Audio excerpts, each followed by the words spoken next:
Right, it looks as though we may be live already. We've gone live a little bit too early, I think. So let's just go with it, shall we?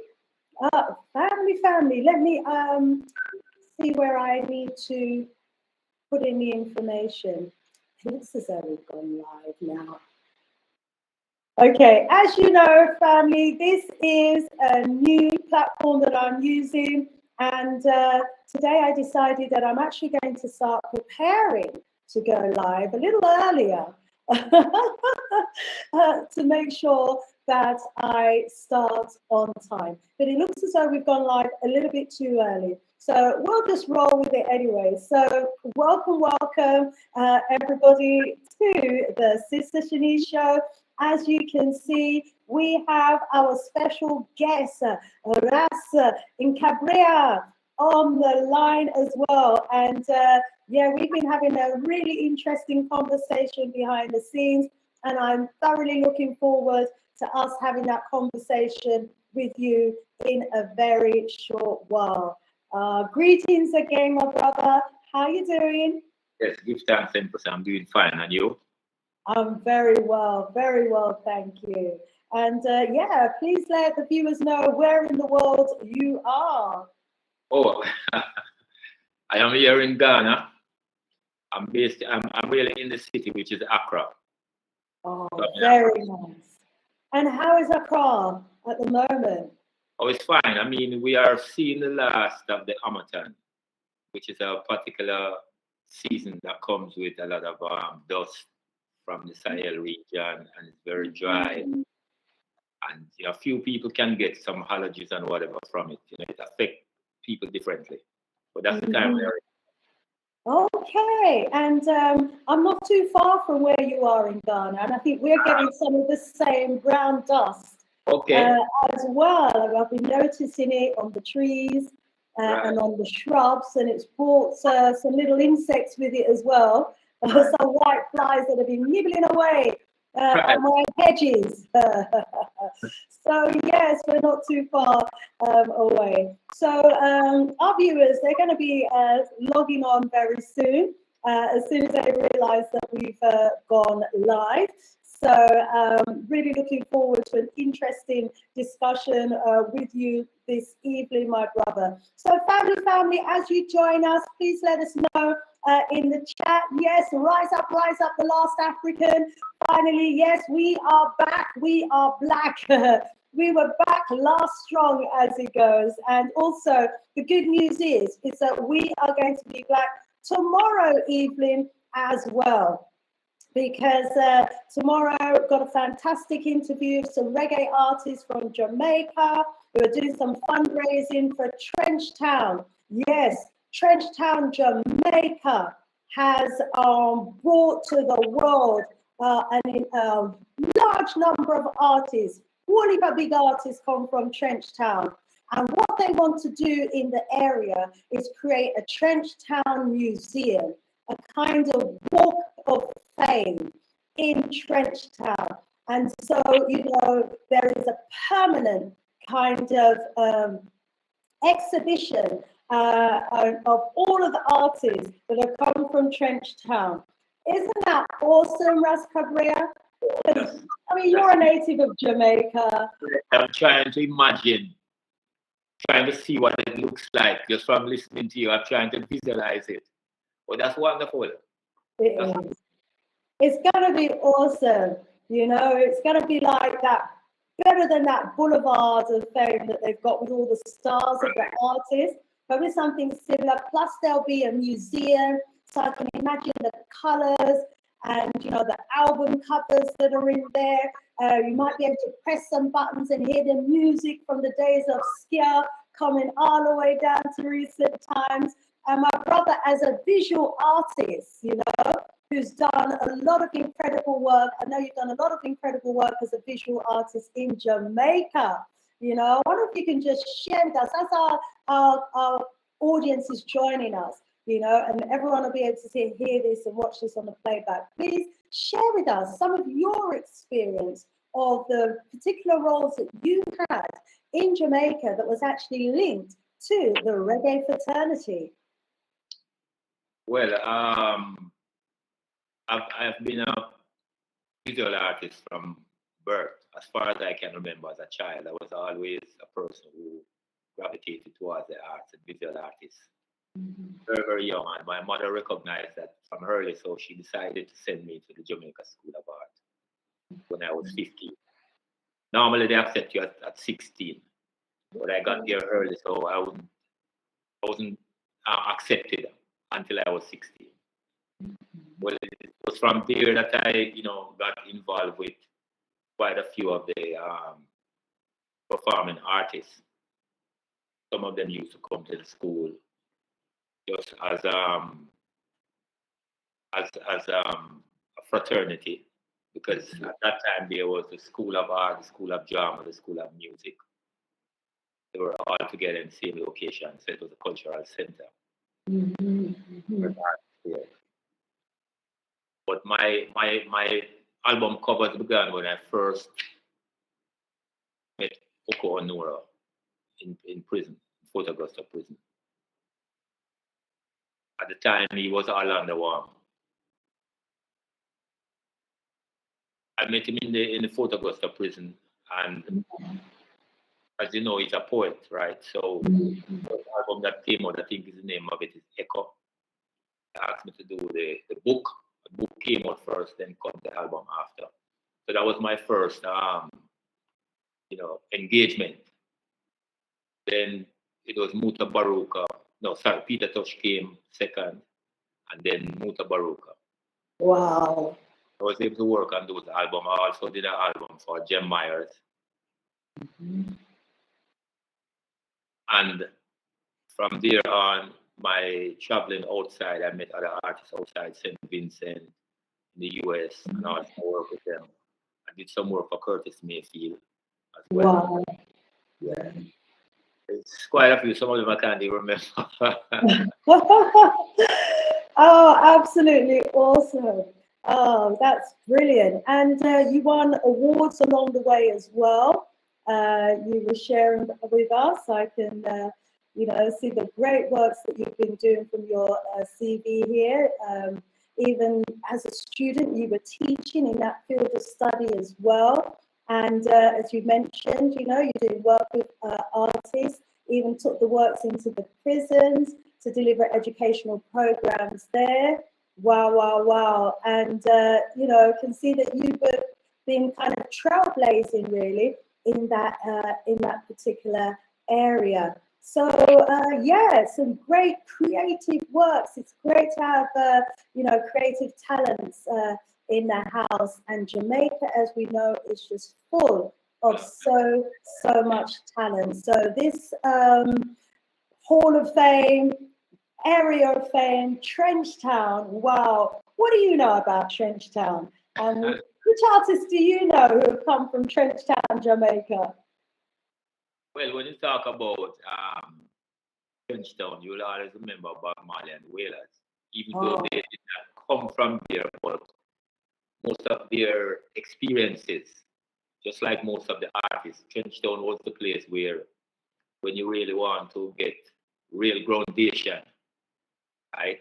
And when you really want to make that necessary link with artists from the ghetto, Trenchtown was the place that it's like a mecca in a sense, right? Yeah.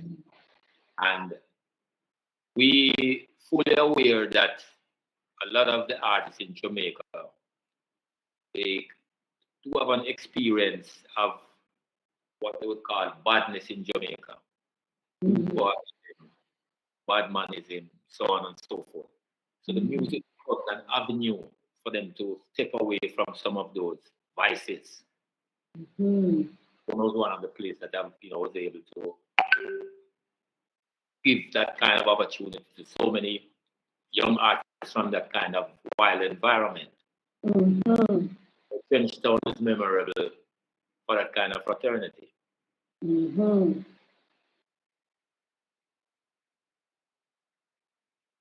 Okay, so Bob Marley and the Wailers, international, global, and so many other artists as well.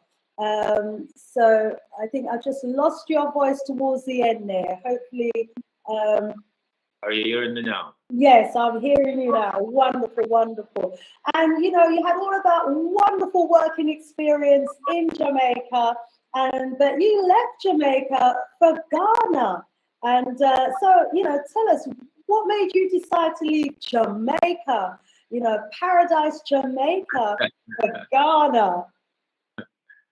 Yeah, you know, Jamaica, just like you say, it's a paradise. And if you compare Jamaica in terms of its physical beauty and Ghana, is two different things. The ocean, the countryside, so on and so forth. It's more lush in Jamaica. There's more green and so on and so forth.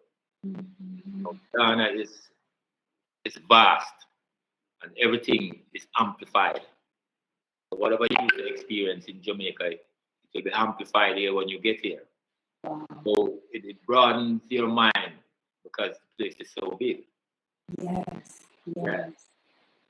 And as soon as you touched down in Ghana, wow, you swung into action and established a community project there, providing skills training in agricultural business for young unemployed. Absolutely awesome. Tell us a little bit about that.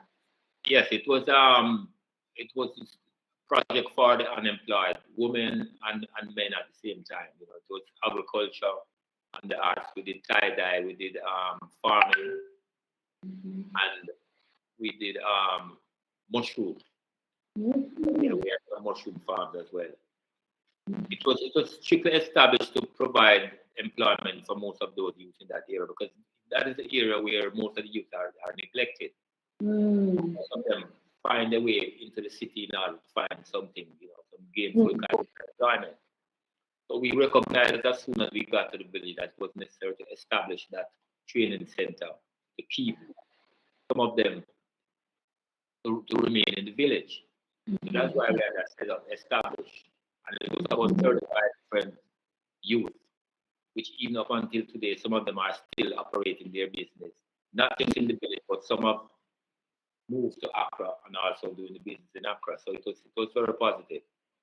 Oh, fantastic. Yes, indeed. And, you know, it touches on the topic for our conversation today. And I realized that, you know, when it went live quicker than I thought, last time I had to put in the title of the topic and give a brief description. But this time what happened was, you know, it just took the information from last straw. So what you need to know, family, is that we've got a very different topic that we're going to be discussing today.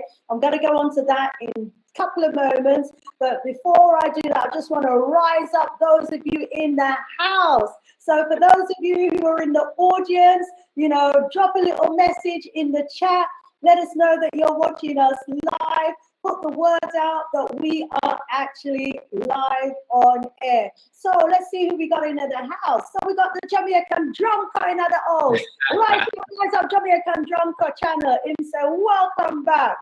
Up top, rise up, rise up. Yeah, man, we got Jamaican Drumker in the house. We've got Ruth Gordon in the house who's saying, so glad you're black with your awesome programs. I sure did miss you. Oh, thank you so much.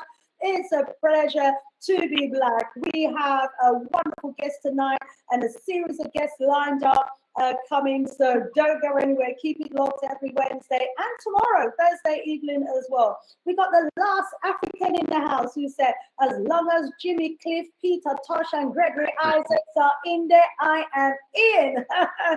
Yeah, man. So I don't know, you know, they want to make sure that the names of those greats, you know, live on forever. Oh, wow, wow, wow. And he says, wow, you met the man. Which man is that you're talking about, last African? And Jamaican Jungle said, Alton Ellis, adding Alton Ellis to the list. Yes, sir. So rise up, family. Drop us a message. Let us know you're in the house.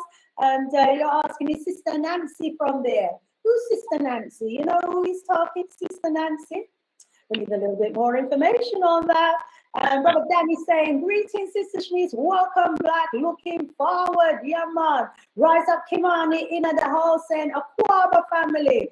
I have missed ones on ones. Yes, the family is coming black together. Rise up, Paul, as well. Watching from Nairobi in Kenya.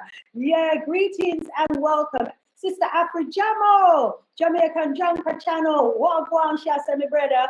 We know Sister Jamo is watching us from Ghana. Yes, rising up, everybody in the house. Trini from North Carolina, rise up yourself. Rise up. Yes, everybody, make me know where you're there, where you're watching me from. You know, make us know, you know. Yeah, rise up, family. We are black indeed. Okay, now, without further ado, let me just do a little introduction to today's topic for discussion. We did a little warm-up with our special guest, Nkrabea. So you've heard a little bit from him, but we have a very important topic that we're going to be discussing this evening, family, and it has wide implications, this topic. So we're talking about the illicit use of corrupt funds in politics. And, you know, by the end of the discussion today, you're going to hear, family, the extent to which, you know, illicit funds, illegal money is being used to fuel political change, is being used to fuel, to dictate and direct the politics within our African countries, and how illicit money is being put into the system through criminality, from corporations and large organizations that are doing so that they can finance and therefore control the politics within our country. So quite often, you know, when we look at impoverishments in the continent, when we look at, you know, the extent to which the government seem to be working more in favor of large corporations and businesses, and they seem to be in the interest of their own people, the reality is that politics, not just on the continent, but globally, has been bought. And there's a report that our brother is going to be referring to in the discussion today, you know, but let me hand over to our brother Ras Nkrabea to deliver the presentation on this very important topic today. Over to you, my brother. Yes, greetings, and thank you very much for having me on the program. And shout out to all your listeners today. Greetings, everyone. Give thanks. Yes, as we said last week, that we're going to address this issue of understanding how illicit money fuel campaign financing in Ghana in particular, but it is not only happening in Ghana, it happens all over the world, even right there in the UK, United States, etc. But I want to focus on Ghana and other African countries in general, because it's so important that we as Africans start to recognize the importance of participating in politics fully, not just on the fringe and not just for the sake of us trying to enrich ourselves out of being a political figure like we see it happening across the continent today. We do understand that we are living in a capitalist system based on the philosophy that they use to run these countries. And we do understand what capitalism brings, that it is just a system that is involved in excess profit. It gives no credence or recognition to value of people's lives, value of the environment, and so on and so forth. That is one of the reasons why we're having a lot of these challenges that we're having with these countries developing. We recognize that the African leaders have given themselves fully over to that particular system, because if you check most of these countries in Africa today, that is the system that they are using, even though they call some of them democratic system. We recognize that these systems are not democratic, and that's one of the reasons why corruption is thriving so much in these countries. You know, capitalism cannot survive without corruption. The whole being of capitalism is corruption, right? It's about exploitation, it's about oppression. And that is what is happening at this moment with a lot of these countries that are struggling to actually maintain and serve the nation well. Clear example is with the Ivory Coast, Burkina Faso, and all those other French countries in Africa, where France have actually manipulated and monopolized the economies of those countries and left them in a bad state and condition. We as a people must recognize that we cannot allow this to continue. Cannot allow someone to dictate and determine our future. We have to take our destiny in our own hands. Self-determination is the order of the day, right? And with self-determination, we will find solutions to a lot of our problems. Issue of campaign financing and illicit funds and corruption in Ghana is not anything that is hidden. It's something that is in the news on a constant basis. Every day you will hear of funds that have been embezzled here and there, funds that have been, put in direction that's not supposed to go in. These politicians, they started off that way by just entering into politics, what it took for them to actually become parliamentarians. It's not something that you really want to see and understand. You look at what it costs them to get there, the kind of money that they have to pay in order to be a representative of the people, right? But this just goes back to show you how this Westminster capitalist system is. And before I go any further, I want to actually read out something from the executive summary, which will give us basic guideline, basic idea of what is to come. Okay, the executive summary. Before I go into that, Ghana Center for Democratic Development, which is CDD, they are the one that actually did this research, right? And the research is there for all of us to actually go in. It's very extensive research. There's a lot of deep issues that they went into. But I decided just to take out this section to actually address it so that we can see on the surface what is happening. Since the inception of the Fourth Republic on January 7th, 1993, the role of money in Ghanaian politics has grown tremendously.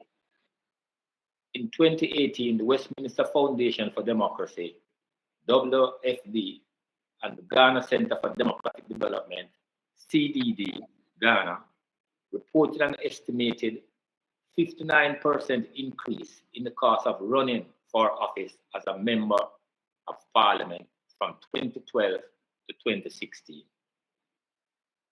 Present cost of running for Parliament in Ghana, as estimated by this study, is Ghana 4 million, which equals 693,000 US dollars.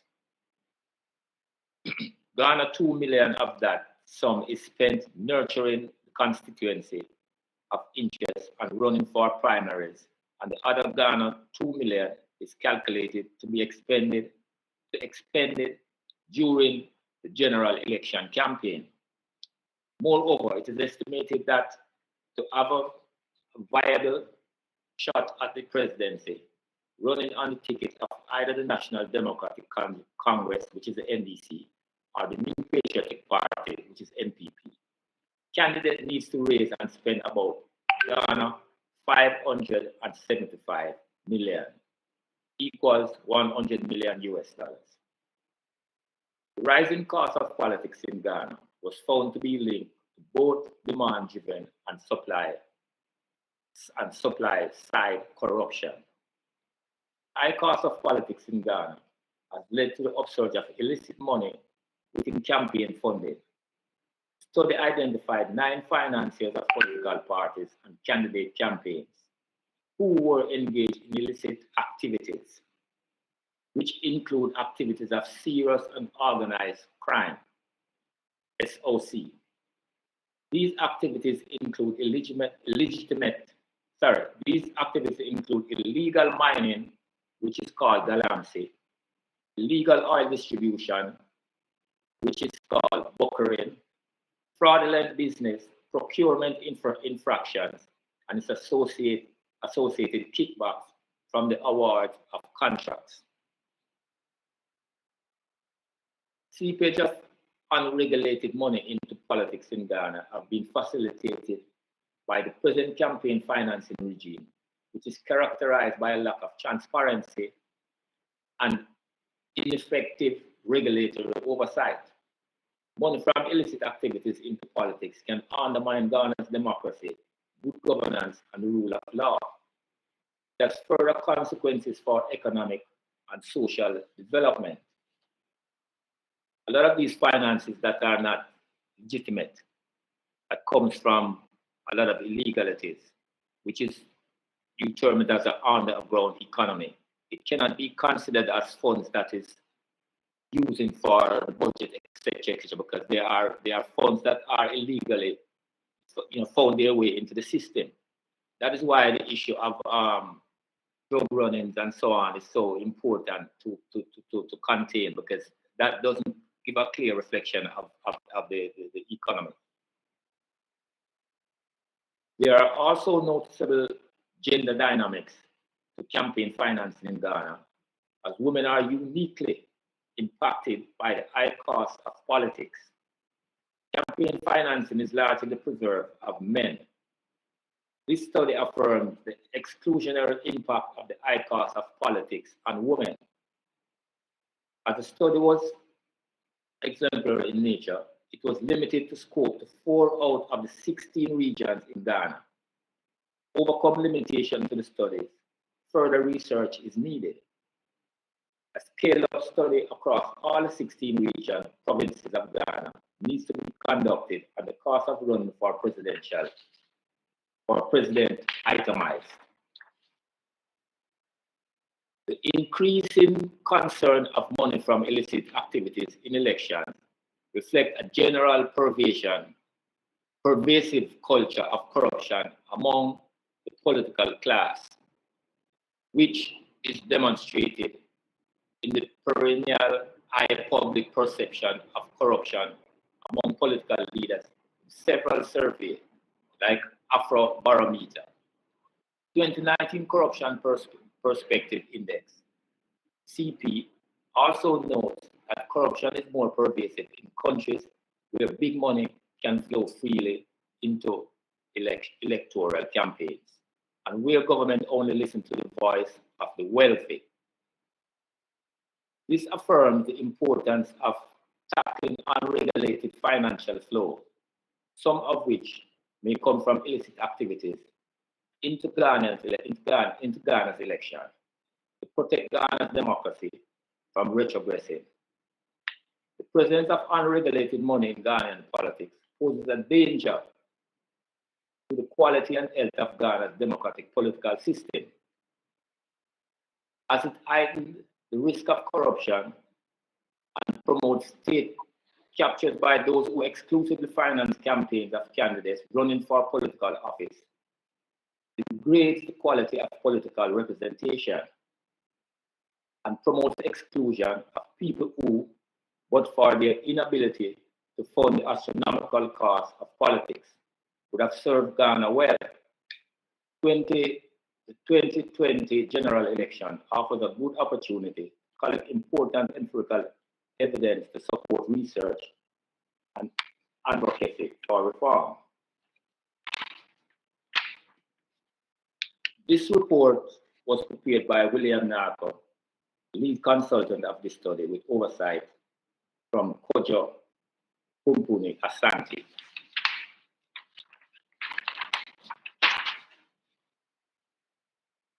The system that we have in Ghana, it is called a democratic system. So one would not expect on a democratic system you'd find these kind of irregularities. But as I said before, that on a capitalist system, you cannot get anything less, because the foundation of capitalism is corruption, crime, plunder, rape, robbery, etc. And everywhere you go in the world where this system is operating, you get nothing but the same result. You get the IMF, you get the World Bank who come along and enforce those kind of activities. While at the same time, they will use our leaders and then point a finger at them to say, look at what they are doing. But who are behind all of these things?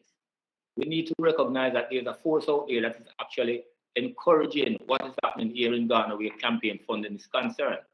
Right? This is how the system has been able to succeed and come thus far. Africans who have found themselves to be enlightened need to recognize that they also have a key role to play in this political system, because we cannot and should not leave a system like this to the people who are actually doing the injustice. It's very important that we ourselves occupy those spaces so that we can bring some changes to the present situation. For instance, diasporans who are planning to come to Africa. I have seen a lot of situations where when diasporans come here, they get very disturbed by the corruption and a lot of the inadequacies that cause from this same illicit funding and corruption that goes on in Ghana. Wherever you go in the world today, you're going to find the same thing, because capitalism is ruling the world today. And you will find the same thing, say, in Jamaica, in the other Caribbean islands, the same thing in the UK, so on and so forth. So it's important for us to understand that it's a political system that needs to be addressed. We are saying that it's important for us to get involved so that we can make some changes. The present political system here, as you can see, it doesn't give the benefits to the masses. What you find out is that the rich and the wealthy is the ones that are actually benefiting from all of what is happening here. The poor man at the same time still has to go through all of the suffering or whatever to elect these leaders and put them in seat for them to serve them. But that is not taking place. So we are saying that it's important for those of us who have a greater understanding to occupy the space and participate in these processes, in this political process. We have a tendency to say that politics is corrupted and we don't want to be part of it. But how can you get away from politics? Politics is just about the social development and social welfare of a nation, right? You cannot get away from it. It's all about the organization and structure of the society. It depends on the quality of leadership that is administering, that is ruling the country.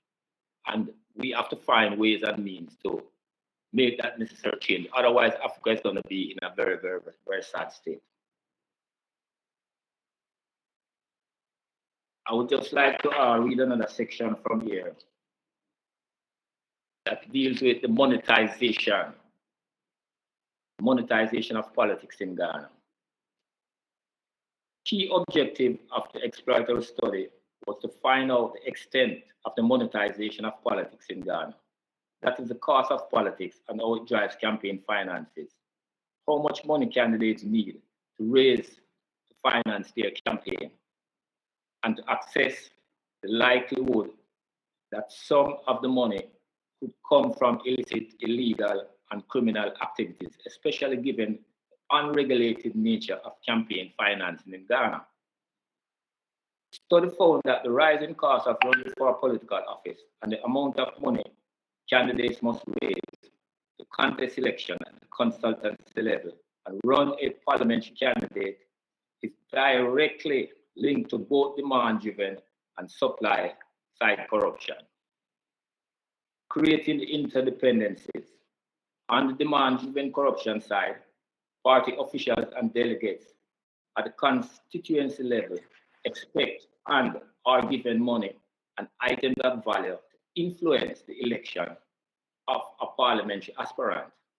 Demand-driven corruption at the party primaries increases during the national parliamentary election. In 2017, Mr. Alan Fulford Bagbin, who was running for re-election as MP, bemoaned this demand-driven corruption, explaining he estimated the cost of running for election for a seat in Parliament at Ghana 2,003,482 applying for election for a seat. parliament. At Ghana, 2,003,480 applying for election for a seat in parliament. Ghana, 2 million. Sorry, Brother Kwame, you've just joined us. Please put your listening device on mute. Thank you. My apologies. Please continue. Yes. Blessing, Nkrabea. Yes, a corruption watch expose and the 2020 NPP primaries also uncovered demand-driven corruption endemic in Ghana's politics. During the NPP primary in the Jamaica constituency, for instance, each of the two candidates gave 500 delegates a sum of Ghana, 3,000 each. In addition, one candidate gave each of the 500 Ghana delegates a Glyco life insurance package, which were Ghana 10,000, while the other candidate gave each of the 500 delegates a 32-inch NASCAR flat screen television set and an Indian-made cloth. And I quote, "When you go to talk to your party members and any of them you approach, they will tell you that you cannot just come and talk to me like that and go away. When you visit the chiefs, the courtesy must be followed. Your pocket is empty. When you are going around and you are not greasing palms, they will vote against you. When you do not organize events and let the drinks flow and the music flow, you are bound to lose." So we see the kind of condition that is established right now in order for some of these MPs to win their seat, is that they have to actually give out money, give out different material things in order to bribe the voters to vote for them. So clearly, none of these elections that you see is going on here in Africa is fair if that is the premise in which one comes to power. And that is why we have all these challenges that we have, in Africa, where you find that constant conflict of party politics is hindering the growth and development of the country. Until that is taken out of the system, then we'll forever have that kind of system. So it's very important for us to pay attention to that aspect of it and do something about it. So I will end my conversation right there where that is concerned, and then we can go into the question and answer. Thank you so much, Brother Nkrabea. Wow. Family. Although this report actually focuses on Ghana, I think, it's fair to say that the situation that's described here is global. It's the nature of the beast called democracy. It's controlled, as we're hearing, by those who have money to bribe politicians, to finance politicians, and obviously in so doing, they're expecting a return for those favors. They're expecting a return for putting those politicians into positions of power. So once those politicians that we think we elect, have been financed by the private sector through criminal funds and other illicit money that's running into the system, they've got to repay those who have financed their electoral campaign. How can a system like that, be fair? How can, we as the ordinary members of the public expect, or as ordinary citizens, expect to get, anything that we need and want from our elected officials if they've got to spend their time in office repaying those who have financed, their seats? And it's a corrupt system. The system is corrupt. We know it's corrupt. We know it doesn't work for us. It's never worked for us. Hence why, those of us who are in, living on the land, which is the richest piece of real estate in the whole world, are nevertheless the most impoverished in the world, because the system that is managing the resources is just totally corrupt. And thank you so much, Brother Nkrabea, for bringing this report to our attention. I'm going to open up now for members in the audience to drop some comments, questions about this particular report. The name of the report, just so that you can find it if you want to look at it for yourself, is called Understanding How Illicit Money Fuels Campaign Financing in Ghana. And it's an exploratory study. Yes, and it was done by the Center for Democratic Development. Right. And it's been done, as our brothers just said, by the Ghana Center for Democratic Development. It's a very serious and very damning report indeed, and it exposes, not just what's going on in Ghana, because it's the system that is rotten to the core. It's this so-called democratic system that just doesn't work for the ordinary people. As our brother says, it's controlled by the rich to benefit the rich, and they give them the money to throw, a few gifts to the voters just before election so that they can get elected. And what that means is, family, is that if we have someone who's genuinely for the people, with a heart for the people, someone like our brother Nkrabea, if we have someone like this brother here who wouldn't accept bribes but wants to stand for a position of office so that whilst he's in there, he can do something for our people, he just wouldn't get elected because he wouldn't be able to finance the campaign, because the cost of becoming an elected candidate has been raised so high that basically it shuts out the vast majority of those who could probably do a much better job than those who are in government at the moment. We all need to recognize this. And as our brother was saying, we need to think about getting involved in politics. As I was saying behind the scenes earlier, a lot of us were told to just stay out of politics, leave politics to the politicians. Just, go to church or go to the mosque or go to work, but don't concern yourself with politics. Whilst these people, as politicians, control the public purse. They control all the taxes, the rates, and all the money that we're putting in, and they're determining how it's spent, and they're spending it among themselves and their friends by giving each other contracts. Time for change. Let's go to the audience, my brother, and pull out some comments and hear what is being said there. Sister Afrijamo, she's saying, she's responding to what Brother Natron or Sister Natron has said. And she said, MAGA-fulification. MAGA-fulition. Don't get me started with this great man, President of Africa, my man, MAGA-fully. He lives on. He lives on indeed. That's exactly what we need, Sister Afrijamo, the MAGA-fulification of Africa. What do you say about that, Brother Nkrabea? Yes, as you can, as the sister rightfully said, he is one of those that are rare.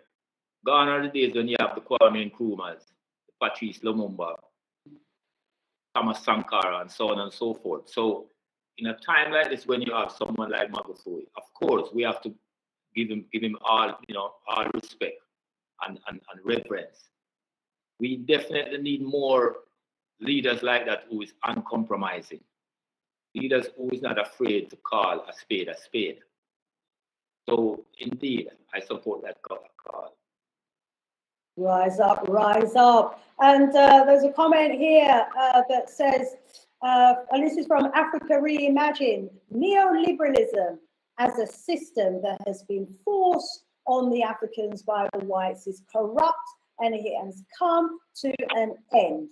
He says it has failed from Washington to Brussels to London, not to talk of the third world. So it's a system that's failing, it's a system that's crumbling. What say you, my brother Nkrabea? Yes, definitely. Capitalism as it is right now is like a wounded dog. And that is why they are so desperate.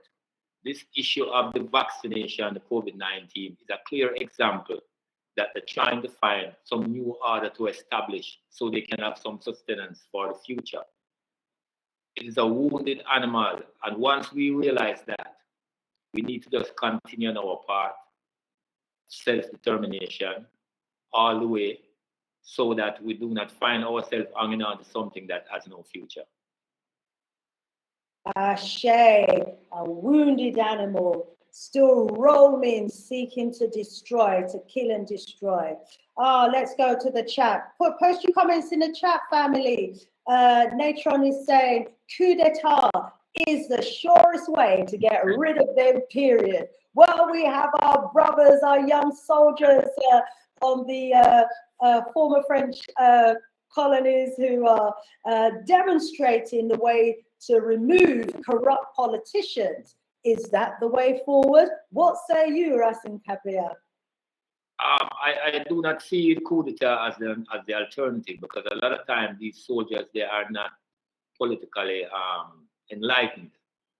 They do not understand the issue of governance, and it requires much more than just a military might to govern a country. That is why we always say, as soon as a coup, has come about, they need to hand over the power to civilian rule, because we need a government that is ruled by the people. We do not need a group of men because they are, having a certain amount of military might. And we have seen it over the years that it doesn't work. So we want to have more democratic governance that is sanctioned by the people.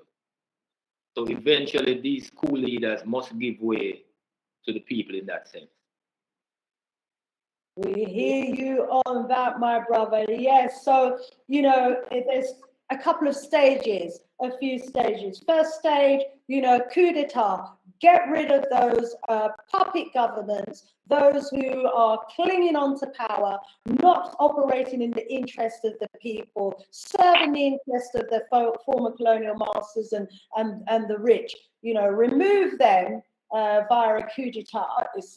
That seems to be what the way forward in some African countries. But then, as you say, ensure that there is an administrative process that's ready to go in and work alongside the army officials and take back control of the reins and put in place the kind of democratic process that the people would want to see. Because, otherwise, we have the situations where some of these neo-colonialists are clinging on to power for decades. Yeah. Clinging on to power for decades and not doing anything in the interest of people. Rich countries, and the people are dirt poor. Enough is enough. This new generation is saying we're not prepared to tolerate this any longer. We're not prepared to live a poor, impoverished lives and have Europe shut the door in our faces and not allow us to come into their country, allow us to die in the seas while they continue to rape, steal and plunder our resources. They say we're not prepared to tolerate that anymore. And, those in the army are of the people, from the people. But yeah, we need the administrators as well. What say you, family, in the chat about these coup d'etats, about the way forward? How do we bring about change on the continent? We know that some of these colonialists are not going anywhere. These neo-colonialists, they're quite happy to sit in the seats of power while their people starve. While their environment starves, while their environment is being plundered and looted. We've seen this over the last 50, 60 years since, our revolutionary leaders have taken back control of those countries, only for them to be assassinated, taken out, and have these puppets put in their place. Should we be bringing in treason, for example? Should, as our brother Rasul from South Africa would advocate, some of these leaders actually be put on trial by the people for treason, for selling out their country? Is that what's needed? Is that what's needed to get some, order and some loyalty back to the people? Let's go to the chat. Papa Cheesy says, Grand Rising, Empress Shanice, and the beautiful Nubian queens and kings in the chat. One love, know thyself and thy creator. Within much respect. Give thanks to the Most High and our ancestors' story. Absolutely. Rise up, Papa Cheesy. And we've got Brother Richmond saying, peace family. The Jamaican Drunker said, are political parties in Ghana aligned based on one's tribe, as in Malawi, or is it just about money? That's a good question for you, my brother. What is the political alignment? Is it tribal? Is it all about the money? Is it about pandering to the needs of the rich? What's going on? Well, it's a combination, it's a combination. People have a tendency to vote along tribal lines, yes, for generations. My father was an NDC, and he's from the Volta region, so I will vote along that line for the rest of my life. Same thing with the Ashanti region, with the NPP. They have those kind of allegiance. But by and all, today, when we look at it, I think politics is driven by money. As it is right now, most of what is happening, it is guided by money. And the influence of the political parties and direction, it is not just from the internal aspect of it. Outside forces guiding and directing these political parties to come to power and to rule the country and to actually give away the resources to those who are constantly trying to get our resources. So they are strong influence to have certain kind of leadership in Africa that will allow the resources to transfer to the West. And that is what they are looking out for, and that's where they put a lot of emphasis where these finances is concerned, and also military might to enforce it if necessary. Because when they use the money and it's not working, they will come in with their aggression. Right? We saw what happened to Magafui and certain other leaders in the past. Once you do not toe their line, they're ready to use their military might. Same thing happened with Gaddafi in Libya. It was the military might that they decided to use to get them out of that position. So we know that politics is influenced. It's not just influenced by just tribal lines from our experience here. Okay, thank you so much for that. Absolutely agree. Maybe that may have been the situation in the past. It may well still be the situation in terms of votes. But, the bigger cake has already been stolen. It's already been bought by the rich, hasn't it? And we're left to vote on the crumbs and who they have selected. So it's a very messy situation indeed. Africa Reimagined says the time for Africa is now. We have to mobilize each other from all over the continent and the diaspora. They can't stand if we bring the torrent of change and push them out with force. Right, so Africa Reimagined, absolutely agree with you on that. It's about everyone getting involved in politics. It's about getting our voices heard. It's about not tolerating the impoverished quality of life that our brothers and sisters on the continent are expected to endure, whilst they see their wealth being transferred from out of their country to the West, so that Westerners can enjoy, an affluent kind of lifestyle at their expense. Enough is enough. Natron Mean says that Sankara, etc., was from the military, and he and others were examples of good leaders. Yes, indeed, we do have some examples of good leaders who were also at the forefront of military coups. Yes, there are some good examples. Right, and Natron Means also makes a comment to Afrojamo, who says that he was a great exception. I think that must be Magafuli. He even told the Chinese where to stick their exploited Sloan scheme. Yes, and he was a shining example of how an African country could develop within 5 years and how much can be accomplished within such a short space of time, when there is commitment from the leadership and from the top, you know, and how it can be done without loans from the IMF and the World Banks and the likes, which are just there to maintain the noose around the Africans' necks. Okay, let's see what we've got. Yes, Afrojama watching from Ghana. Rise up, rise up. Last African saying, Budum. Jamaican drunker say, yes, Marcus Garvey called the politicians God on earth. So them think them are God on earth. Eh? Yes. Let's scroll up and see what more we've got. Imagine if we had leaders like Magufuli, Sankara, Nkrumah, or Lumumba running things now. Africa would be a great world power. I absolutely agree with you on that. You know, that's why they took them out, because, you know, those were the leaders who were for the people. The leaders who were for the people. What a situation we're living in at the moment. Afrojama was saying, yes, Sister Shanice, the dictator in Ghana, has been given his orders as he took the money. But if we look away from corruption, we can see nothing but beauty in the country. Absolutely, you know, nature's doing her part. You know, the continent is absolutely beautiful, and the part where I am and the parts that I've visited and the parts that I hear about all testify to the beauty of the continent itself.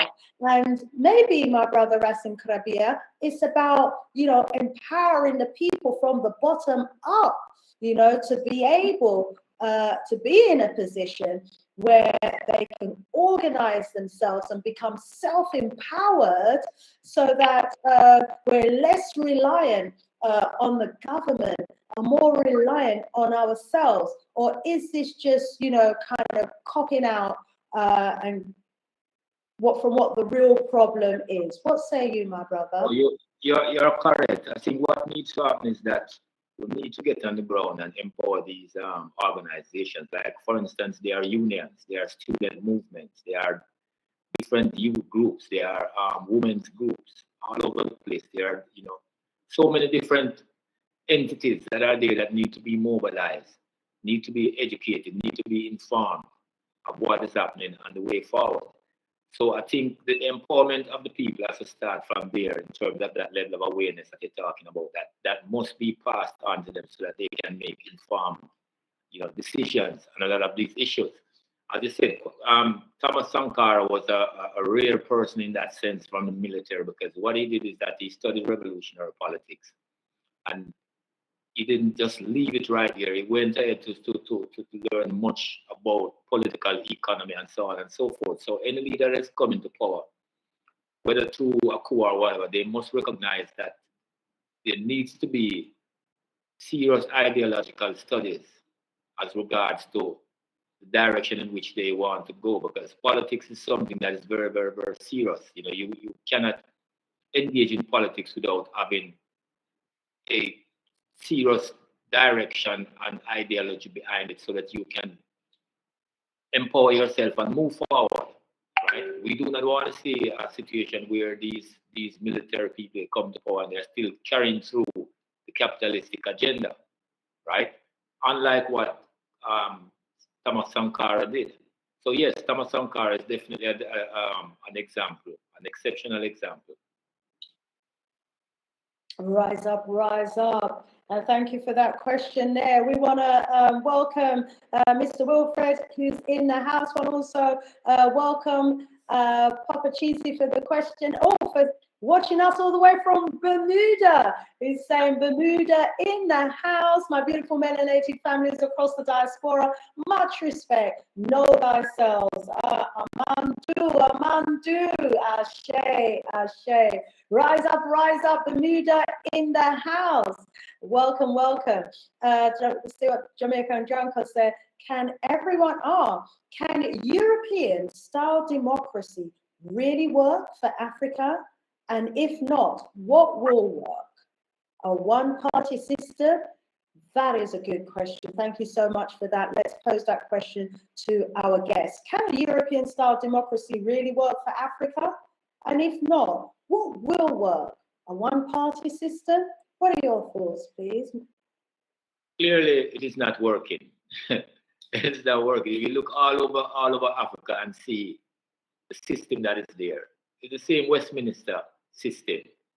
And you look on the economy and the political situations of those countries, you know, it's a clear example that that's not an alternative, right? I think what we need to do is that we need to have a look at what Pan-Africanism means, right? We need to be able to see this from our own eyes, an agenda that serves us, right? By putting Africa first. We need a Pan-African philosophy that will speak to the social, economic, and political needs of Africa. That is where we need to go, right? That Westminster system has failed us so many times. And if you look at even the wider world of the sixth region, where all the Africans are today, the economy is basically the same. The World Bank and the IMF, they are there doing basically the same thing. So we really need a radical change. You need a revolutionary change, right? Through a Pan-African process, right? A process which says that self-determination, Africa first, right? When we start to put in ourselves first, then we will recognize the needs and address those needs in our own interests, right? So I see a Pan-African revolutionary process.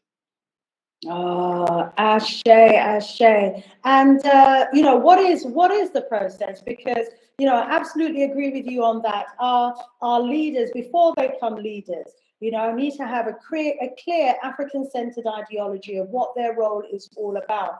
And, you know, the philosophies and opinion of Marcus Mosiah Garvey comes to mind in terms of having a philosophy that we could be following as a people. I absolutely agree with you. You know, the democratic system, the Westminster system is a capitalist agenda, and it's serving the needs of capitalism very well indeed, despite, you know, all of the efforts that we're putting in and citizens are putting into the political process. It just doesn't work. As we said earlier in the show, it's controlled by the wealthy, it's controlled by the rich, and they're the ones who are getting all of the benefits from it, and our people are just suffering in the process. So, you know, we do need a process where we can assess the quality of the leaders going in, that they do have, you know, a Pan-African training and an agenda and mindset, you know, and that should include, you know, an aim which is about one Africa, one currency, one borderless Africa,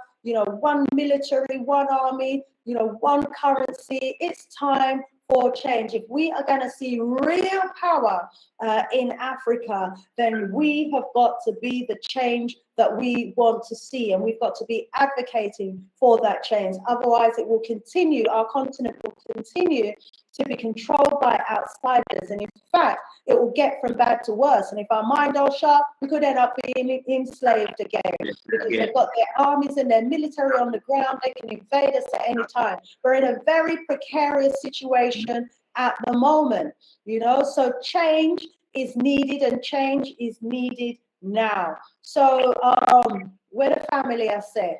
Papa Cheesy said, all by design, divide and conquer. Family, stay alert and keep on keeping it real, 100%. Full 100, yes, indeed. Let's see if we got any questions.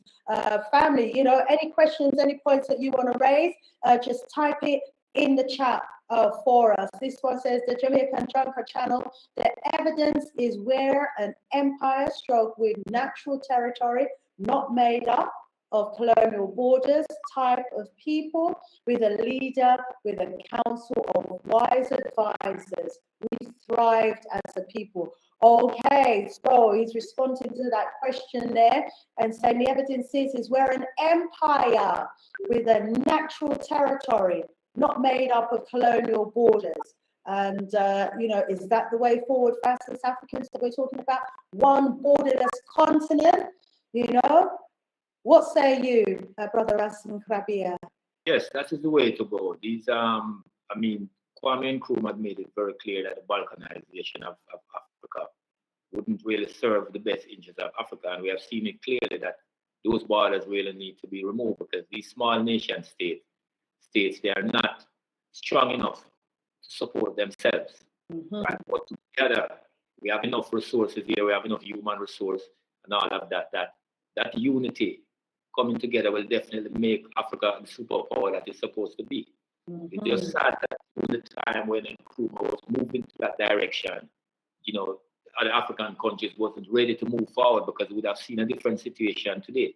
Nonetheless, the blueprint is there from Marcus Garvey, blueprint is there from Kwame Nkrumah, Malcolm X, Thomas Sankara, Samora Machel. All of our past leaders have left a blueprint there for us to follow. So I think our solutions and answers is within those blueprints that are there that we need to, you know, go back and find solutions from there so we can move forward. Ashe, absolutely. Okay, we're going to take one or two questions and then we're going to wrap up because, you know, we don't want to drain out our guest. When we had the panel, we do the 2 hours, but I think with the one person guest, we'll keep it to about an hour. Hope that's okay with you all. But the good news is that we will be back tomorrow evening as well at 8 p.m. Spread the word. Let me take one or two more before we allow our guests to wrap up. And I would also like to invite our brother Kwame Gonza to make a couple of points as well. He's been assisting me behind the scenes in organizing these programs and getting our guests on board.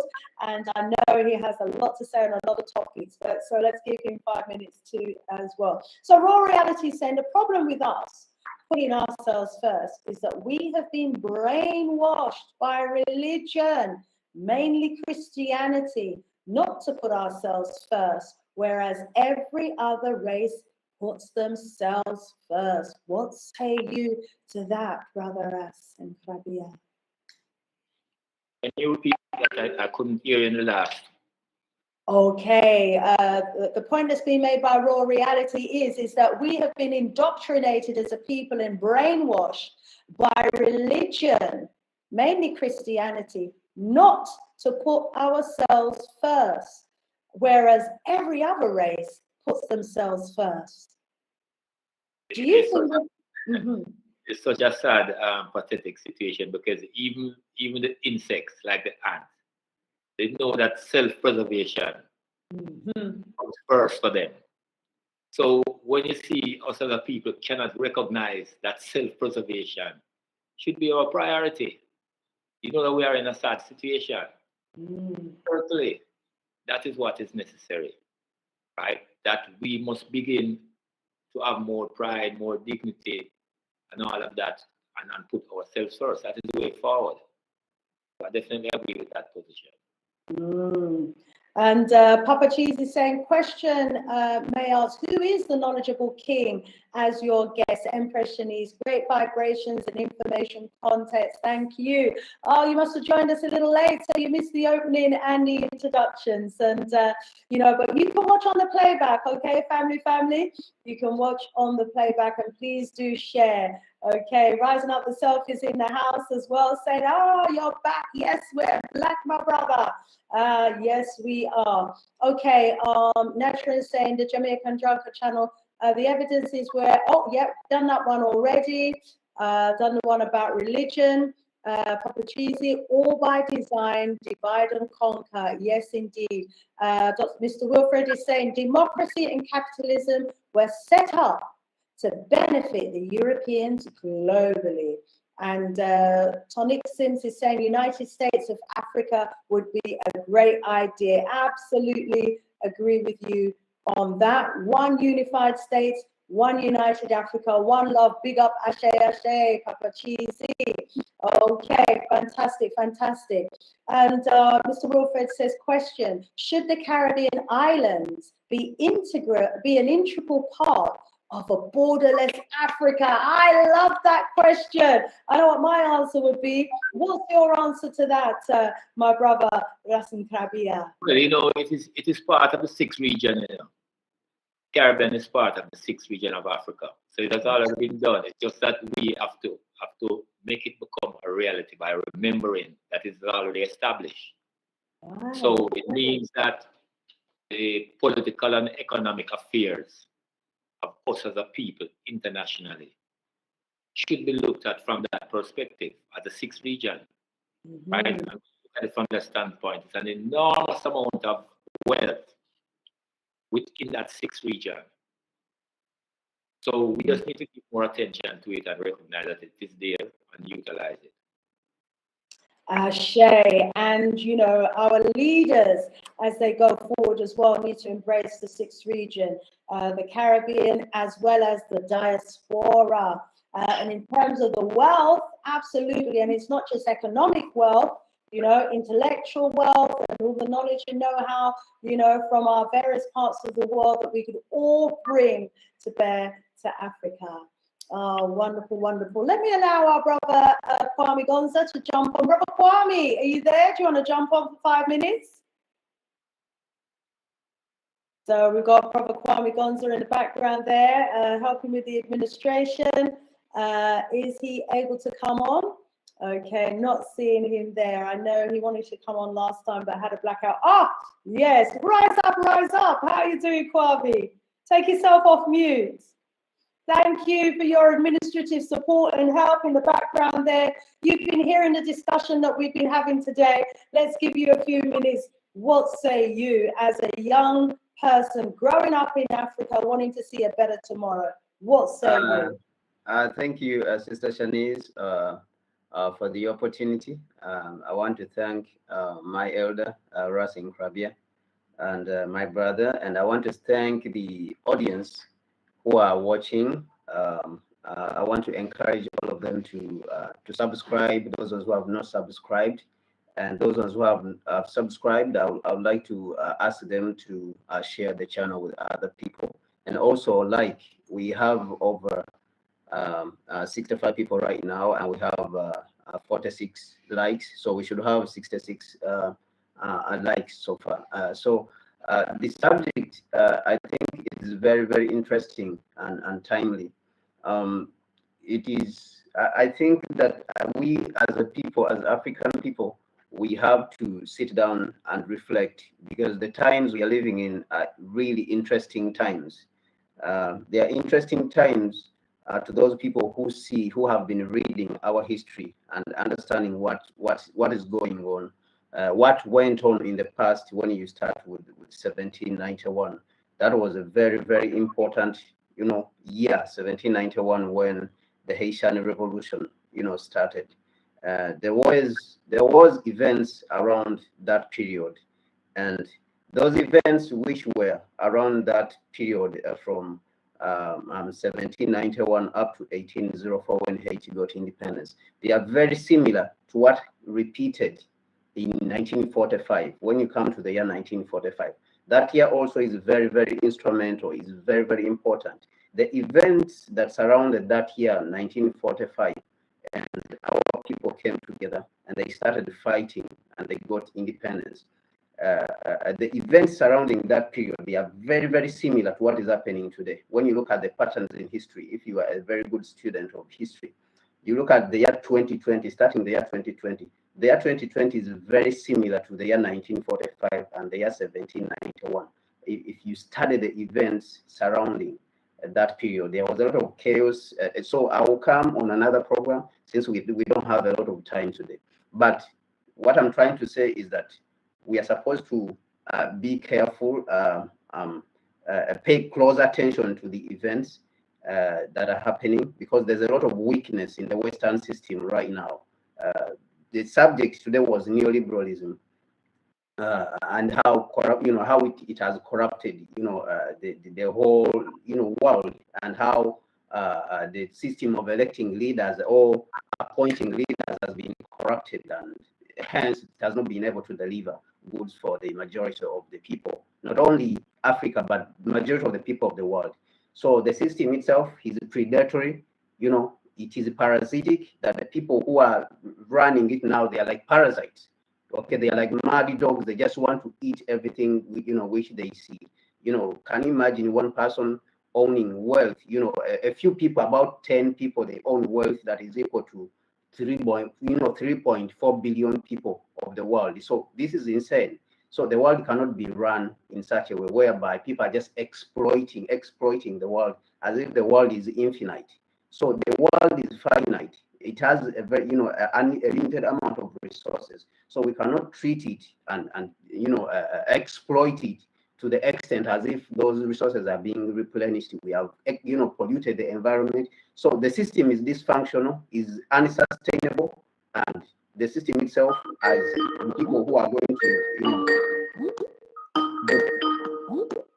the people who will have some sense of bringing justice to this world and who have that responsibility can only be Africans, because is the last frontier. Africa is the last frontier, is the last place where we can get a few animals, is the last place where we can get a few, plants. And Africans too, if we want to behave like how these people are, we bring capitalism in the way it is and exploit the land, then the whole of Africa is going to become a waste, and the world will be destroyed. So Africa now, as a people, people who understand what is going on, like I said in history, the Pan-Africanists now have to come together. They have to start converging right now to have a discussion, not only about the future of us as a race, as Africans on the continent and in the diaspora, but the future of humanity, because this is the last frontier. This is the last frontier. Africa is the last frontier. Once we destroy Africa, it is gone. You have seen the pollution in China. The air has been unbreathable for a very long time. You have seen the Western world. The Europeans, they attacked the United States and they destroyed all the animals. They killed all the animals. They like shooting. They like killing. I don't know why they are obsessed with killing. Europe, they don't have any animals. So they don't have plants. They have destroyed all the forests. They have cut down the trees.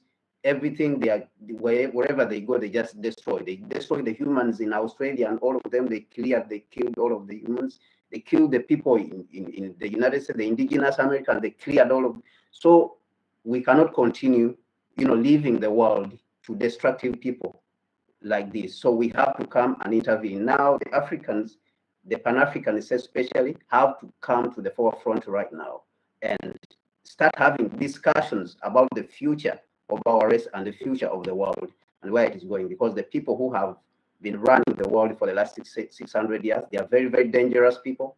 They are, they are very destructive people. And so we have the duty as the first people on the planet, as the first people who were created from the earth, we have the duty to correct this mistake.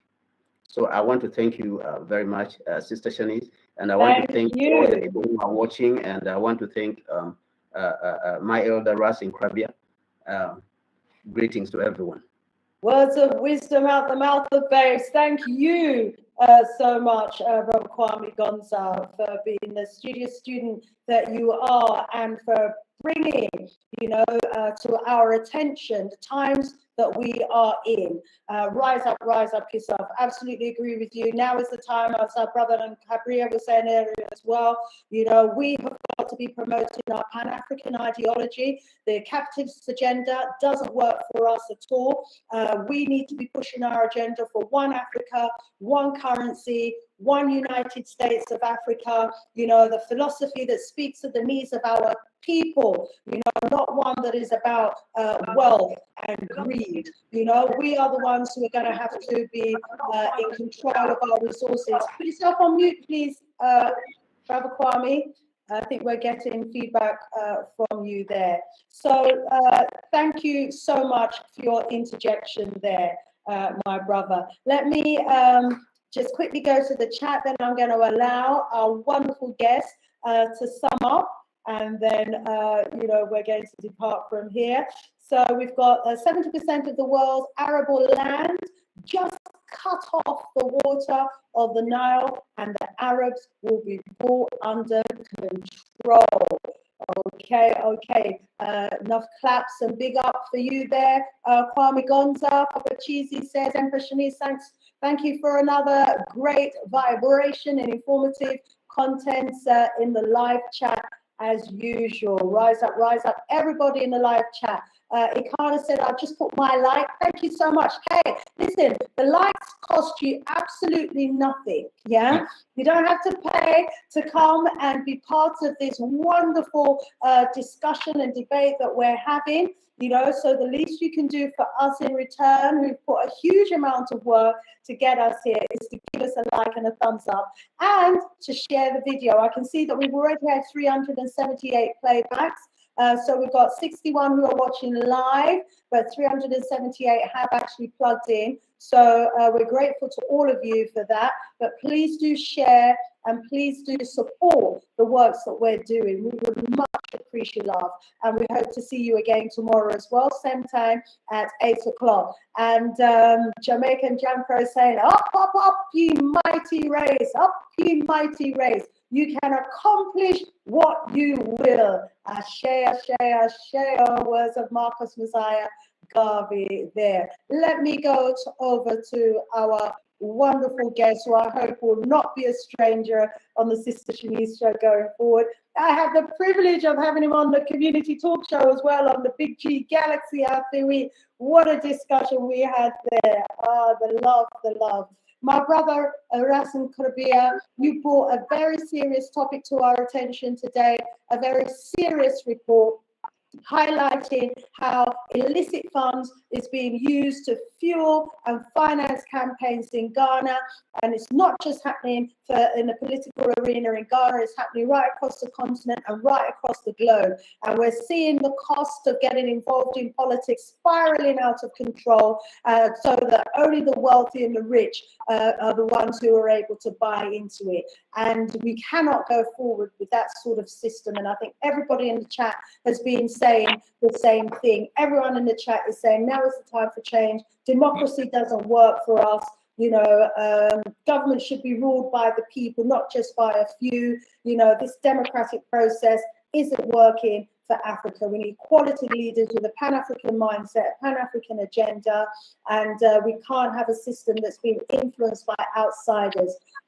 Thank you for bringing this to our attention. It's what we call in the West sleaze at work, you know, across the board. So to sum up, my brother, in closing, let's have a few words from yourself.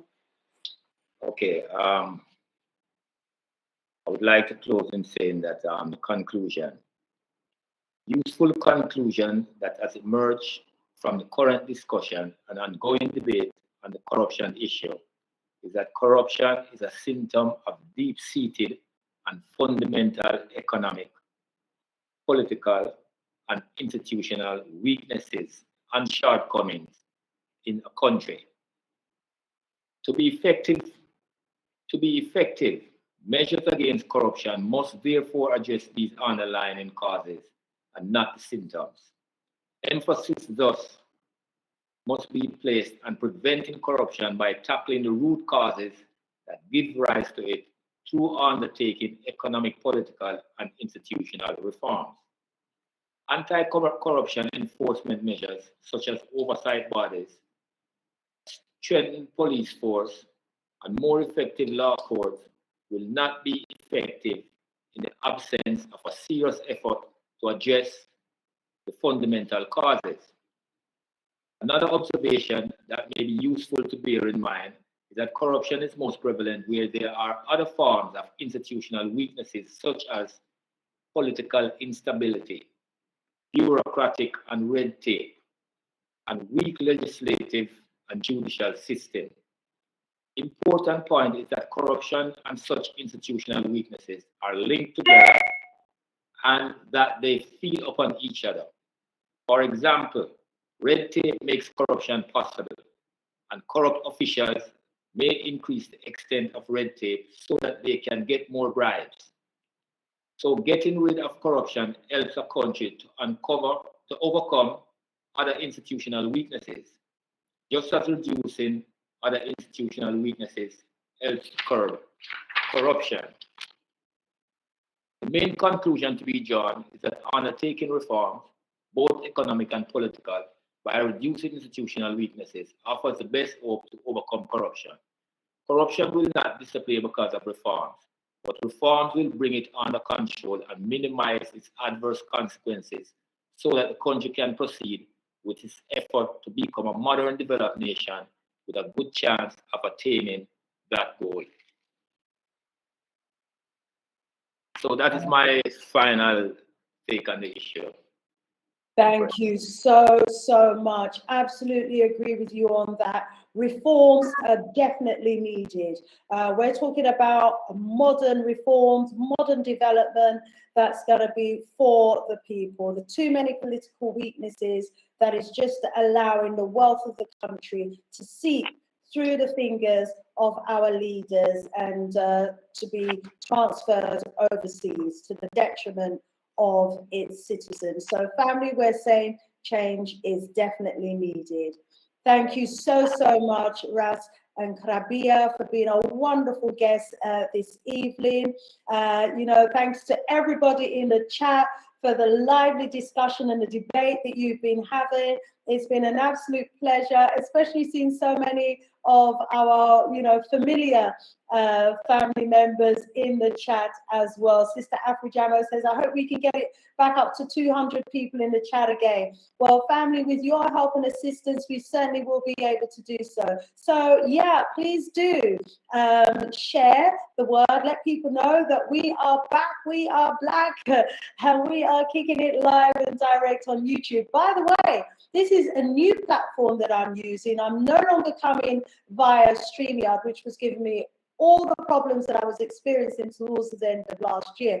This is our very own Pan-African platform that I am using. I am streaming via a platform called Glue VP, which is our own Pan-African Zoom stroke StreamYard. Yes, it's got all of the facilities that you've got in Zoom, plus almost all of the facilities that you've got in StreamYard, okay? And it's been made by Africans. And so I'm delighted to be using this platform. What do you think of it, family? What do you think of this platform? You liking it? You feeling it? It is ours, okay, it might have caught me out at the beginning of the show, still got a little bit to get used to, but hey, we have to expect these teething problems with any new platform, but on the whole, it's been stable, it's been beautiful. And so I want to rise up all of our inventors, all of our creators, all of those that are doing the works to bring modernization to the continent. Let's not give up on the continent. Let's not give up or let's not contribute towards the brain drain. Let's bring our skills, our expertise, our energies, and our finances to the continent and be the change that we want to see.